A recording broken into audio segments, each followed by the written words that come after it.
Man, I'm trying to hold it together right now because this Vikings offseason is driving me absolutely crazy, and I say that with all the love in the world for this team. Because on one side, we've got the NFL draft coming up in less than 3 weeks, and the buzz around pick 18 is getting more and more interesting, more intense by the day. And on the other side, a name shows up in the rumor mill that I honestly thought I'd never hear connected to Minnesota again. A former Viking potentially coming back to the Twin Cities. Just think about that for a second. Let that sink in. Today we're talking about two stories that in my mind are telling the exact same thing about this organization. A team that is trying to put the right puzzle pieces together for 2026. Because look, with the draft right around the corner, everybody's been talking about a safety out of Oregon at pick 18. It's become almost a lock in the mock drafts across the internet. But what if the Vikings surprise everyone on draft night like they love to do? We've got 4 sleeper options that could completely flip this conversation, and some of them are going to blow your mind. I'm talking about prospects nobody is connecting to Minnesota right now. And then while we're still processing losing our WR3 Jalen Nailor to the Las Vegas Raiders in free agency, this speculation drops about a familiar face potentially coming back as the third receiver option. With that trio on the same field, I get legitimate chills just thinking about what head coach Kevin O'Connell would do with them offensively. But hold on, there's a lot to unpack before we jump to any conclusions. If you're new here, go ahead and hit that subscribe button right now. Drop a like too. It helps way more than you think. Now let's get into it. Alright, so let's talk about this draft situation because less than 3 weeks out, pick 18 is still wide open, and honestly I love it. I love that we don't actually know what's going to happen. Everyone and their grandma has been putting Dylan Feynman from Oregon in that spot, the safety. And look, I get it. Safety is a real need on this roster. But if you've been following this team long enough, you know the Vikings absolutely love to surprise people on draft night. It's kind of their calling card. And today, I want to walk you through 4 sleeper options that could genuinely be the pick at 18. And some of these have me thinking way harder than I expected. Let's start with Keldrick Falk, edge rusher out of Auburn University. Now, I know what you're thinking immediately. We've got needs at safety, cornerback, defensive tackle, even center. Edge rusher isn't exactly the headline need. But hear me out on this one because it makes more sense than you think. Jonathan Greenid's future with this team is up in the air right now with all the trade speculation, and the depth behind him on the pass rush side is honestly thin. We need someone who can get after the quarterback, and Falk is a legitimate option. This kid is only 20 years old. 20. And he's already built like a grown man. 6'6", 285 pounds with a wingspan that makes offensive tackles absolutely miserable. He's explosive off the snap, he's got real power in his hands, and here's what I think is going to make defensive coordinator Brian Flores lose his mind in the best way possible: the versatility. Falk can play edge standing up, put his hand in the dirt, or even kick inside to defensive tackle on passing downs. That's a Swiss Army knife on the defensive line, and that fits exactly what Flores wants to do schematically with his multiple defensive fronts. My only concern, and it's a real one, is that Falk only had 2 sacks last season.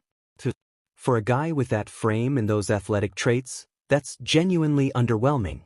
Part of it was how Auburn used him in their defensive scheme, but still, you want to see more dominance from a first-round talent. That said, the upside is enormous, and I could absolutely see Flores pounding the table for this guy when the Vikings are on the clock at 18. Now, this next one, I already know some of you are going to roll your eyes. Jordan Tyson, wide receiver out of Arizona State. Another first-round wide receiver when we already have Jefferson and Addison. I can already hear the groans from Vikings fans. But before you check out, just listen to the case for a minute. The Vikings have reportedly been looking for a bigger-bodied receiver to add to the room, and Tyson checks that box at 6'2", 200 pounds. And despite that size, he's smooth as butter. He runs clean routes, he's not stiff, he's a real football player. The production at Arizona State was flat-out ridiculous. 2,282 yards, 158 catches, 22 touchdowns in his college career. 22 touchdowns. The reason he might actually still be there at 18 is the injury history, which is a legitimate concern. But if he's on the board and the Vikings pull the trigger, picture this scenario. Tyson on the outside opposite Justin Jefferson with Jordan Addison doing damage in the slot. That is a nightmare for any defense in the league, and whoever ends up taking snaps at quarterback for us in 2026 would have an absolute field day throwing to that trio. Third option, and this one doesn't get talked about nearly enough in mock drafts. C.J. Allen, linebacker out of the University of Georgia. Yeah, linebacker.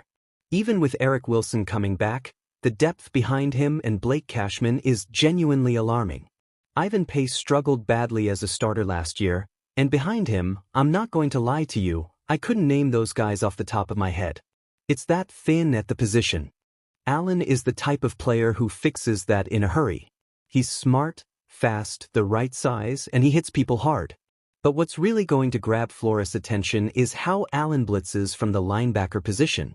The guy shoots gaps and finds the quarterback, and in Flores' aggressive scheme, that skill set is gold.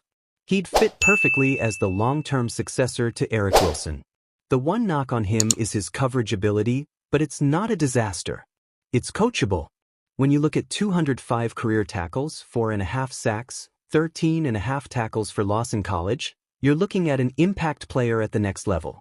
And then there's the one that honestly might be the most exciting name on this entire list. Kenyon Sadiq, tight end out of Oregon.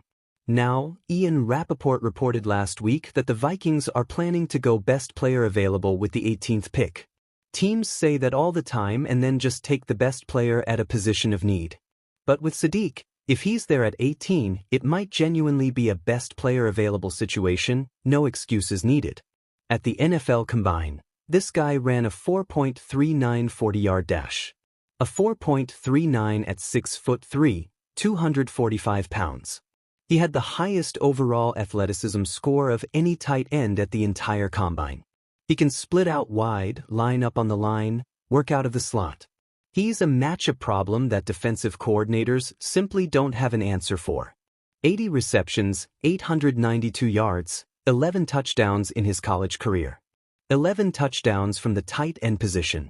So that's 4 sleepers, for guys who could genuinely shock people on draft night and have Vikings fans going absolutely crazy in the best way possible.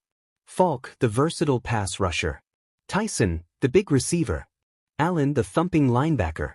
And Sadiq, the freak tight end. Any one of these picks would have me hyped, and honestly, any one of them would tell you something about where this front office thinks this team is headed strategically. But here's the thing. Building this team for 2026 isn't just about the draft. Because while we're sitting here debating pick 18 and who the Vikings should select, there's a free agency story developing that could change the entire conversation around this offense, and it involves a name that a lot of us have complicated feelings about. A familiar face, someone who wore purple before.